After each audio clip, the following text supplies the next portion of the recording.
Hello বন্ধুরা, আসসালামু আলাইকুম। আজকে আমি আমের আচার বানাবো, টক ঝাল মিষ্টি। এজন্য আম কেটে নিয়েছি, মরিচের গুঁড়া, লবণ, সামান্য পরিমাণ হলুদ দিয়ে মাখিয়ে রেখেছি। এরপর আমি সরিষা বাটা, রসুন বাটা, পাঁচফোড়ন গুঁড়ো করে রেখেছি ভেজে, সেগুলো দিয়ে এখন রান্না করব। দিয়ে দিলাম কড়াইয়ে সরিষার তেল দিয়ে দিছি। তেল গরম হয়ে গেছে, এখন আমি ভেজে রাখা রসুন বাটা দিয়ে দিলাম সরিষা বাটা,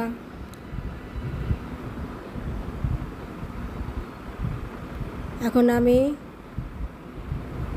লবণ মরিচ মাখানো আম দিয়ে দেব।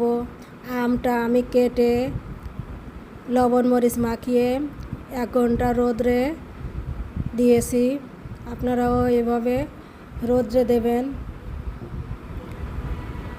এখন দিয়ে দিচ্ছি পাঁচফোড়নের গুঁড়া ভেজে রাখা,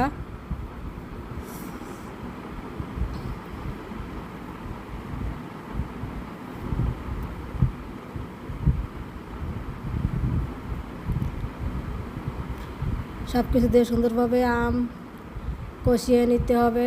দিয়ে দিলাম লবণ পরিমাণ মতো, একটু কমই দিছি কারণ আমি এর আগে আম শুকানোর সময় লবণ দিয়ে দিয়েছিলাম।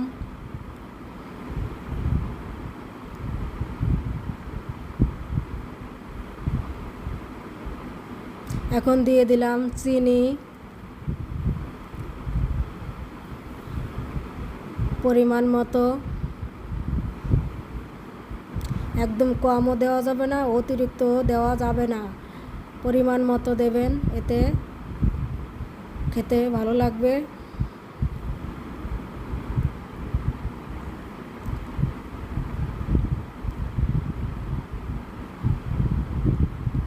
চিনি দিয়ে সুন্দরভাবে কষিয়ে নিয়েছি।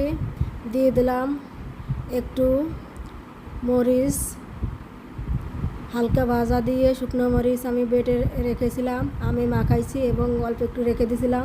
এখন দিয়ে দিলাম,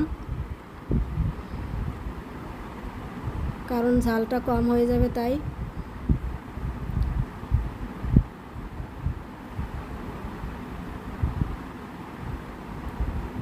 দিয়ে দিচ্ছি অল্প পরিমাণ একটু পানি, আমটা ভালো করে সিদ্ধ হওয়ার জন্য।